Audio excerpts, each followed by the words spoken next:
Galimera, Galimera, Galimera. Good morning, good morning, good morning. And as you join me here on the balcony, I've got my two little girlfriends here, Lauren and Hardy. They haven't got names individually, but we just know them as Lauren and Hardy because they're such cheeky girls, aren't you? Come here.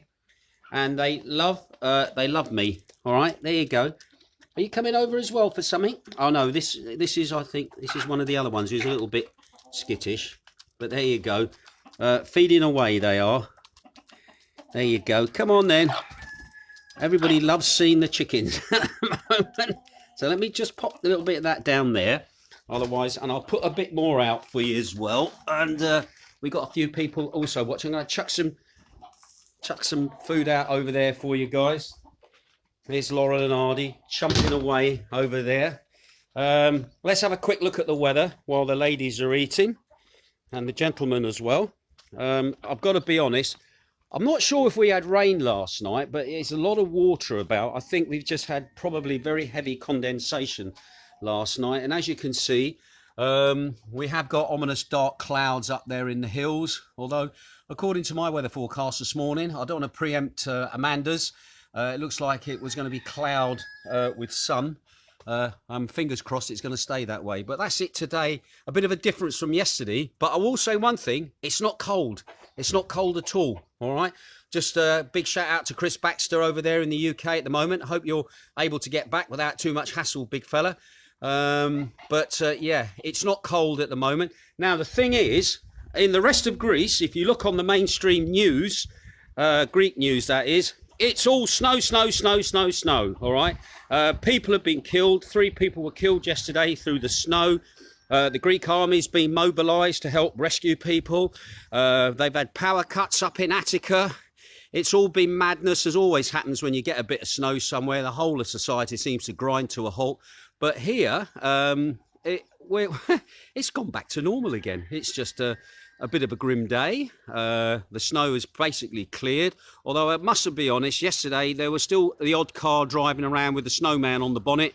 But other than that, yeah, it's sort of going back to the way it normally is for this time of the year. And at the moment, looking across to Sillavi, looking a bit cloudy up there. So hopefully it's going to stay that way. And we look down there, and there he is, little Sandy's there. And the chickens are all have enjoyed their breakfast this morning. Thank you to all those people who are tuning in at the moment. Some very interesting news today. There's been some developments here on the island. Excuse me. And I shall get down and get you the news straight away. Once again, thank you to all those people tuning in. And also, can I just say a big happy birthday to my son, Michael. He's 32 today, believe it or not. Can't believe it. Where's those years gone? But anyway, he's 32, so I want to wish you a happy birthday. Thank you for your message yesterday. I'm looking forward to talking to you later on today. His mum sends her love as well. So Christine, again, Michael and that will be getting together hopefully today as best they can with lockdown. They're both essential workers. Christine works in a pharmacy in Leighton Buzzard and Michael works for Luton County Council as an essential worker. And they've been busy all the way through the lockdowns and through the whole of the pandemic and this last year. So anyway, I hope you have a bit of a respite today and have a bit of relaxing fun time as well before going back to the grind of work. Right, anyway, let's have a look at what's been going on. It's day 104 now of the lockdown here, and today is Thursday. Where has this week gone? And it's the 18th of February. COVID in the last 24 hours is quite interesting. The infection rate has gone down.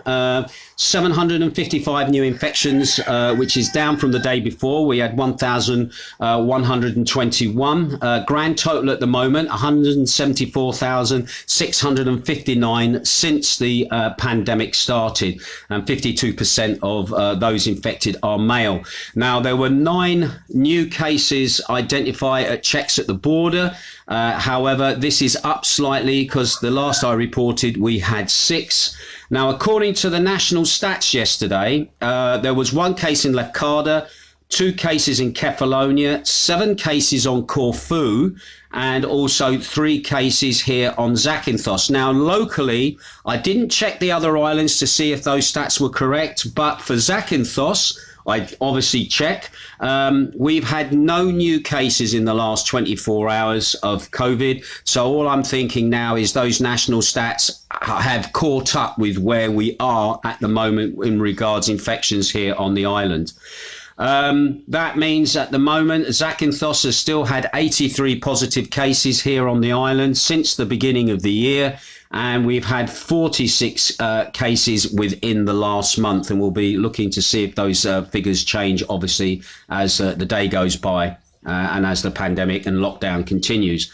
Now, as for deaths, there has been 13 new deaths reported. That is down from 29 on the previous day. And I'll come to deaths in just a short while. It means that the total amount of people passing away at the moment is 6,194, and the average age of those people is 79 years of age. 95.4% of those people had underlying health problems or were over the ages of 70. And just to put that in context, the daily death rate in 2019 for Greece was around about 329 deaths a day. All right. Again, interestingly, no gender of fatalities. This is now 3 days that the government has not been releasing the gender of fatalities. I don't know why they stopped doing that. Maybe it was too much work. I haven't got a clue. But anyway, that's the third day now. There's been no telling us how many male or female people have died. Anyway, at the moment with critical cases, I'm afraid, are up in the hospitals at the moment across Greece. I last reported to you 309. At the moment, there are now 312. 212 of those are male and 101 of those are female. So those figures actually are wrong. Actually, that should be 313. But for some reason, they haven't. Well, anyway, that is it. 330. I make it. Their maths is wrong, so maybe they're going to correct that at some point. But anyway, that's it. Or otherwise, they're just becoming exasperated doing the maths every day. Anyway, the average age of those people in critical care is 68 years of age. 86.5% of them had underlying health issues or were over the age of 70. Now, the big story at the moment is that a 76-year-old man from Zakynthos, he succumbed last night in the COVID clinic where he had been treated as his health had deteriorated rapidly. Now, let's get this into context, all right? The man had underlying diseases and health issues. He had been admitted to the hospital since February the 13th, and he had tested positive for the virus. So according to local reports, this is the fourth death on the island. However, I do recall that I can only account for 3 deaths on the island, and I'll just quickly come to that. But just to refer back to the gentleman that's passed away, there's been some, what I would say, sensible reporting going on with this. There's not been this big clamour of mass headlines saying man dies of COVID virus and all of that, just to sort of hype up the ramp. And can I just say that it's been, shall we say, respectfully reported. No hype, no exaggeration, no lurid headlines and stuff like that. Remember, we are still in lockdown. We do want to come out of lockdown. And what's more, having people pass away from COVID is not going to help us come out of a lockdown. And that is for sure. So can I say that well done to the newspapers here for taking a responsible line in the way that you are presenting this and not jumping on the bandwagon of plague and all the other rubbish that we've seen in a lot of other media from other nations that just basically just make the thing worse. He was 76 years of age. He had underlying health conditions and he did test positive, all right, and he passed away in the corona clinic. Whether he was on a ventilator or anything else like that, that's not been revealed. But again, he was a vulnerable person. Anyway, also reading the local press reports again, they said that according to their stories that this was the 4th death on the island. Now, I've been scanning through my records and I don't recall there being 4 deaths on the island. I do recall with this death being 3. The first death, some people may remember, was way back last year. A priest who'd been on a pilgrimage to Israel round about carnival time last year, contracted the virus. He actually didn't make it back to Zakynthos. He was actually taken to the Rio hospital, where he later died there from the virus. The people that were on the trip to Israel, 3 of them we actually knew from Kalamaki. They were infected and they went into quarantine in Kalamaki last year for 14 days while they were being checked out. The second death that I can definitely confirm here on the island was a Greek bus driver. This was last year, who was taking children on school runs. He succumbed to the virus and he was in the hospital for quite a long time here. And because of his condition being so severe, they couldn't move him to Rio for treatment. And he actually literally stayed in the hospital here until he eventually passed away. Now, where the third death is, I am not aware. Maybe it was somebody who has a Zakynthos AMCA number. That's like your national insurance number for the health authorities. And maybe they were not living on the island, and they could have been somewhere else and they passed away. But because their AMCA number is for this island, this is where the stat number goes. And we've had this problem with testing as well, where we've had inflated test numbers. And again, it's because of the AMCA number that the Greek health used to coordinate their numbers and figures. And that's what gives us an inflated reading, and has given other locations inflated readings as well.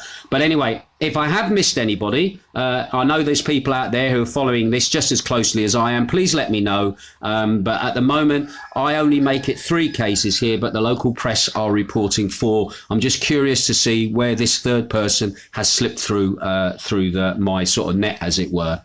Anyway, once again, we offer our deepest condolences to the family that have had their loss at this time. It must be awful at this time because, as you know, we're also having strict measures in regards the burials of people here in Greece, and obviously here in Zakynthos, because we're under red zone lockdown, and it becomes very difficult. And the Greek tradition of being buried within 24 hours, I'm not sure if that's happening at the moment. Maybe they might want to perform an autopsy or something like that. No word has been said about that at all.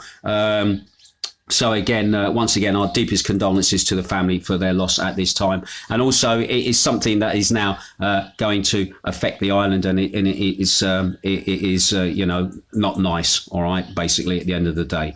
Anyway, an interesting story here. It all happens in this village of Macardo, by the looks of it. I wasn't aware of this until I was reading the papers last night. But 4 people of Zakynthian origin, notice they say Zakynthian origin, were arrested on Wednesday afternoon in Macardo by the Zakynthos police with a large amount of drugs. Yeah, more specifically, after a targeted investigation. So this says to me these people have been under investigation for a while and probably been on the radar with the authorities. 2 pairs of locals were arrested while they were found to be in possession of 2 kilos and 100 grams of hash, at 7 grams of cocaine, 4,000 euros in cash, plus as well 2 precision scales. They were found in possession of that. That was obviously confiscated. The arrested 4, they're going to appear before the Zakynthos public prosecutor today, and we will see if we get any news from that, okay, later for you in the day. So yeah, it's been all happening here in Macardo at the moment. I'm not going to say too much because obviously this is going before the courts. Anyway, a little bit of a stop press story this morning in the Hermes News. I saw this and I thought, hey, this sounds a positive. Anyway, it seems the Italian Ferry Line, an Italian ferry line may be coming from Brindisi, running a service from Zakynthos to Kefalonia. Now, this is nothing new. We do have these in the summer, but this is interesting. I think this is something that could be more long term. Anyway, in a recent interview with L'Oria di Brindisi, Grimaldi, Euromed's commercial director, Gordio Grimaldi, said that the company's plans, provided, of course, that the conditions allow for the pandemic, include the use of a second ship in coming years, months, for a best new service to Italy and Greece using the ferry connection. Anyway, it will be an upgraded passenger ship with high quality characteristics. And I know there's a lot of cruise ships at the moment that are languishing, empty, not used. So maybe they've got something at a bargain price during the pandemic. And they say that they want to allow a capacity of high class passengers to be able to come to the Greek destination. Now, whether cars can get on these new vessels or not, we don't know. But anyway, things are heading in a positive direction. They said in this interview, and they are planning to come this summer. For the first time. So Kefalonia and Zakynthos will be linked to the port of Brindisi. Now, I know my brother will be pleased about that because my brother is planning to drive over in his RV, as they call them, to come and visit here in Greece, hopefully later in the year. So anyway, we'll keep an eye on that. According to the other information about the company, it is a very large shipping company, has 2 islands on its summer program, and this will certainly contribute to the arrival of more Italian tourists. And also it means that there's a link for people here wanting to go over maybe to Brindisi from the island as well, over to Italy. Anyway, let's fingers crossed that we get out of this lockdown first and this pandemic thing lifts as well.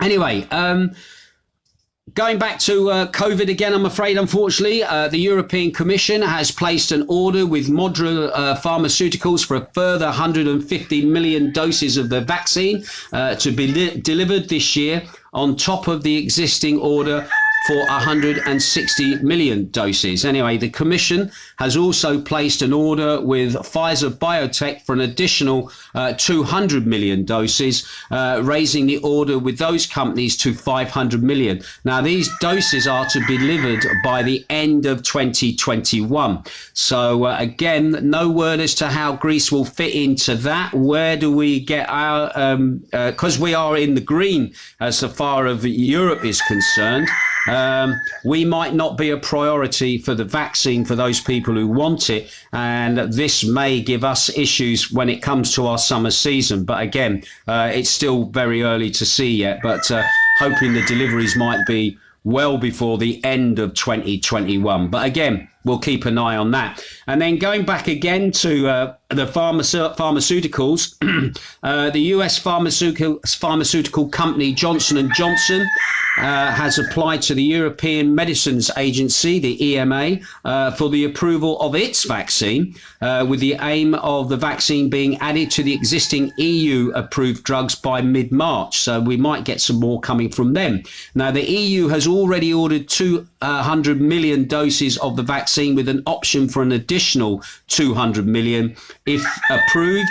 100 million doses could be delivered by June, Johnson & Johnson has said, but Johnson & Johnson has the European production facilities in both Switzerland and the Netherlands. So it's not like it's coming from the United States. It's going to be coming a little bit closer to home. So we shall see what goes on there. Right, okay. This is another big story at the moment for Zakynthos. The Zakynthos Mayor is back in action again. The Zakynthos Mayor is back in the news after a climate of sharp confrontation and exchanges at Tuesday's meeting of the board of directors for the DEYAZ, which is at its spearhead is the denunciation of an impending strike by the municipal employees there that has been announced.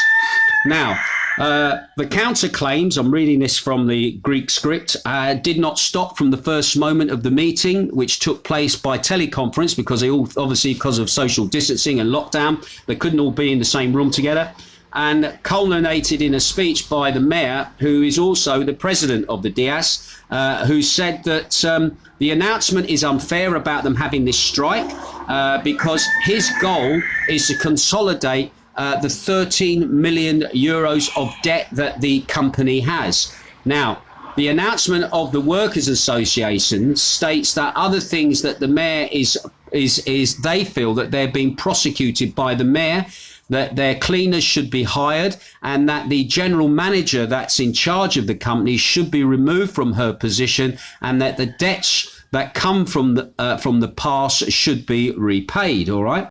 Now, initially, the mayor took the floor and said that the announcement by the employees is unfair to him and the DEYAZ because they should have understood that his goal is to consolidate the 13 million euros. Now, this debt makes the future of that department ominous, which could see the DEYAZ actually closing. Now, the DEYAZ, for those people wondering what they do, they're responsible for things like sewage, the roads, water pipes, all of that sort of stuff. And they've come in for a lot of criticism over the last few years.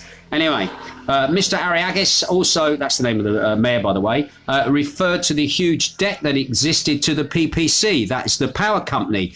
And there was a risk of confiscation of all of the bank accounts, basically the bank accounts being closed, and asked the employees to listen to the public opinion. Anyway, Mr. Ariakis said that the employees of DEYAZ, he says, I've tried to break into the cliques, he said, that were inside the company that is leading to its ruin. There are many cliques where the many cliques were made with the tolerance of the employees who seemed to be indifferent to the running of the business. In other words, they didn't really care. As long as they got paid, they didn't care. Anyway, this is about how many days of the, and he then went on to say, think about how many days of the year you work, how many days you work a year. Your demands will not be solved by the society. From what he said, there was a great protest from the employees who were at the meeting. And then Mr. Arekas said the employees should not get up and go and leave work because that is not how the business goes. So in other words, a lot of people started to walk out. They weren't prepared to listen to what was being said. And obviously, he said, and these people are not prepared to try and solve the problems. And the problems are not solved. And therefore, the people, the citizens of the island, don't get served. Because, again, the DEYAZ has been under a lot of pressure from locals who are complaining about flooding, complaining about the water, and complaining about the sewage as well. Anyway, the mayor answered the questions with the position of the general manager, about the general manager, and said that the two sub-engineers did not accept the position, and that is why he proceeded with the position of another person. So in fact, he put his own person in to overrun everything, but the two engineers that worked with this person was obviously, they were at loggerheads with each other. And the fact that, I'm just saying this, the fact that she was a woman, and I would guarantee the two engineers were men, they obviously weren't very happy with her. And the mayor then said that you can't run the department without a leader because then it becomes headless. And that was one of the reasons why he put her in. Now, regarding to the changes made by the DEYAZ moving forward to the by moving employees from one position to another, Mr. Arakas said that they did not aim at punishment, but at good operation of the company. So there's no point putting somebody in a job somewhere if they'd be better employed elsewhere. And this could be this thing about breaking up the cliques inside the demos itself. Anyway, he also then concluded, whoever does not accept the position in which we place him, we will proceed to the competent committee. We as a municipal authority decided on the changes, and if they fail, we will be responsible. I declare that the DEYAZ will either fix or it will close. Anyway, then due to the fact that many of the employers of the municipality had gathered to watch the discussion, the mayor then asked everyone to leave. That also included the press. They were asked to leave the meeting as well. However, there was later an announcement from the workers, and the workers' employees gave their side of the story, and the workers said that the employees of the DEYAZ, regardless of the administration, have been striving for years to provide water supply and sewage services to other citizens of the island. We are obliged to inform them about what is happening within. Those who have not realised this must know that if the water supply and sewage networks are still operating as they do, it is solely due to the efforts of the workers. The administration instead is trying to solve in cooperation with us the many problems that existed and continued and exist and the and continue to multiply, has chosen to threaten and persecute us unjustly. Many times the problems have been discussed in the board of directors. Similar decisions have been made, but they are not implemented. Decisions have been made to strengthen the departments with the necessary means, tools and staff, and instead the staff is reduced. It means means are scarce to the point that we cannot do our jobs. The decisions have been made to hire a general manager. They are not executed, with the result that we are run by a high school graduate without qualifications and with indecent, unacceptable behaviour. I don't know what that means. I'm going to leave that there. I'll let you make of that what you will. Anyway, the particular one can neither nor wants to fulfil her duties, and in order to cover her omissions and mistakes, she carries out heaps of careless acts of hatred and persecution towards the staff and reports punishments and transfers. Neither the pandemic nor Janos, that was the big storm we had, was able to awaken the current administration to take measures to protect the facilities and personnel. And instead of taking advantage of the opportunities that the state gives for them, it ostracizes in front of the problems and tries to, with threats and persecutions, to disorientate and remove from it the responsibility of our downstreams. Anyway, the mayor is unable to perform his duties, they finally said, as president of the DS, and in addition does not staff it with the appropriate scientific staff for the administration to operate. So anyway, they then gave a list of demands that they wanted, and I won't go through that at the moment because I think you've probably got the gist of what's being said. Anyway, and finally, some good news, and finally, Stefano Tsitsipas won the heroic battle against Spain's Rafael Nadal in the quarterfinals of the Australian Open on Wednesday, the old tennis, yeah. Having lost his first two sets, 3-6, 2-6, the Greek champion made an astonishing comeback, winning the next two sets at 7-6 and 6-4. Now, the decision was won by Tsitsipas with a score of 7-5, and the young Greek player became the second player to recover from a 2 sets down to beat Nadal at the Grand Slam. And Nadal is one of the best players in the world. If I remember rightly, I think our guy here was about 465 in the rankings or something like that. Good on him.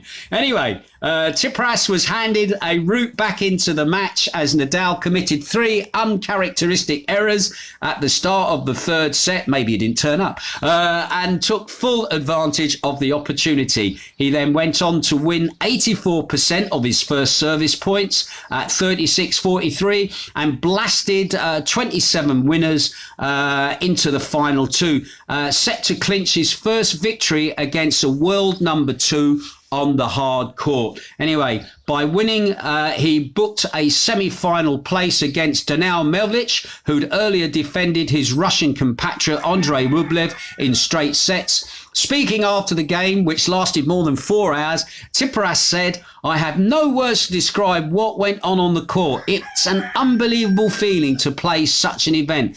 I started very nervously. I didn't know what had happened after the third set. I flew like a little bird. Everything worked. The emotions are indescribable. I focus on staying calm and holding my nerves. I would also give part of my victory by being calm with my mood. I have been working on trying to keep my emotions to myself." And there you go. Looks like Greece could be on the way to maybe having somebody at Wimbledon this year who might do well. So anyway, well done, big fella. Absolutely fantastic. We'll keep an eye on you and see how well you get on. Right, let's have a quick look at people tuning in at the moment. Nice to have so many people in as well. I'm having to go back miles.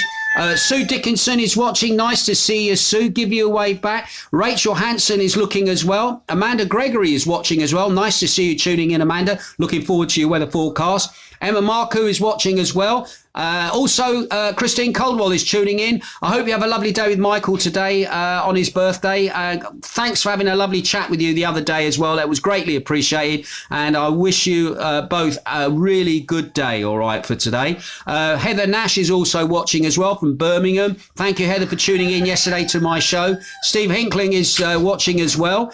Sue Dixon says, Galimera Ginge. Chris Baxter over there in the UK is tuning in as well. Lovely to see you checking in, mate. I hope you're able to get back. Let us know how easy or difficult it has been for you to get back to the UK when you do come back, mate. Okay, so you're not under any pressure to get back. I mean, you might be under pressure to get back. Go feed your chickens as well. But anyway, lovely to have you checking in, mate, as well. Anyway, Steve Hinkling says Galimera.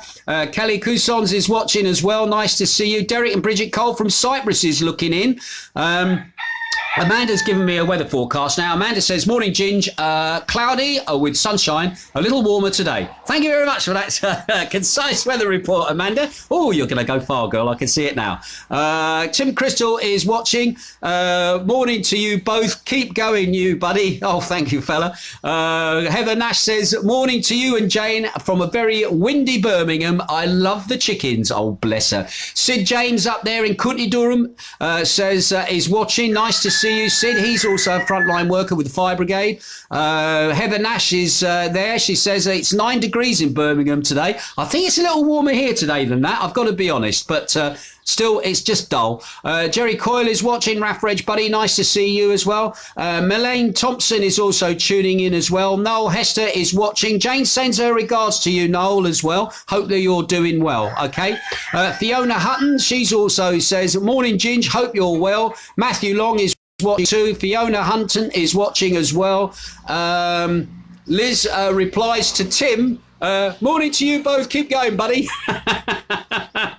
And Liz says, good morning, DJ Ginge. Thank you, my darling. Guy Red Lester, Raf Reg Buddy, looking in as well. Nice to see you. Andrew the Fridge Watkins over there in Wales is watching as well. I wonder what the weather's like where you are, mate. Are you snowed in or is it all gone now? Liz Crystal is watching. Keep going, buddy. And Liz Crystal says, happy birthday to your son, Michael. I should think he will love that. Thank you, Liz.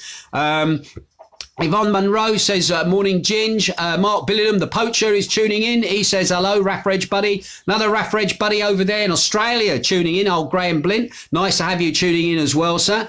Teresa Ann Huggett is also watching as well. Rosewood is watching too. Wiggy Winstanley, the ambassador for Wigan in Cyprus. He phoned me this morning. He says, it's bitterly cold, it's bitterly cold. And he's sending me a Keep the Faith badge that he found wandering around his house. So I shall look forward to receiving that, Wigan. I'll get my address to you as soon as we finish the broadcast. Sam Curtis is tuning in as well. He was tuning in yesterday to my show. Dave Matthews says, morning, very wet here at Bryce Norton. Ooh. Rocky Regan, Raf Reg Buddy, also tuning in. Hope you're doing well, Big Butter. Also, Sam Curtis says, morning, Ginge. Just got to work 10 minutes before I start. Cloudy but mild in Brighton. Great show yesterday again. Looking forward to tomorrow. 2 shows as well. Thank you very much as well. I'm also doing my Beats Anthem show tomorrow night. That broadcasts from, it's going out from the UK, actually, on beatsradio.co.uk. And I'll tell you what, I've got some bangers in that show for you. And then don't forget, I've got my Northern Soul show as well on Sunday night. I'm going to be recording that this afternoon. I've been given a load of requests for some Northern Soul. If you want to pop a Northern Soul request at the bottom of this, put them in and I will stick them in the next show that will be broadcast on Sunday night, 5 o'clock UK time, on beatsradio.co.uk, all right? Wiggy Winstanley says, morning, send your address. Will do. Yvonne Monroe is watching. Julie Meldrum is watching. Alan Woodhouse is watching. Chick Ballantyne. Phil Ellis is watching. Anthony Westlake as well. John Stowell. Julie Meldrum, it says, enjoy your day. Janice Skirm is watching. Nice to see you. How's your hubby? Taff. Alan Cowell is watching as well.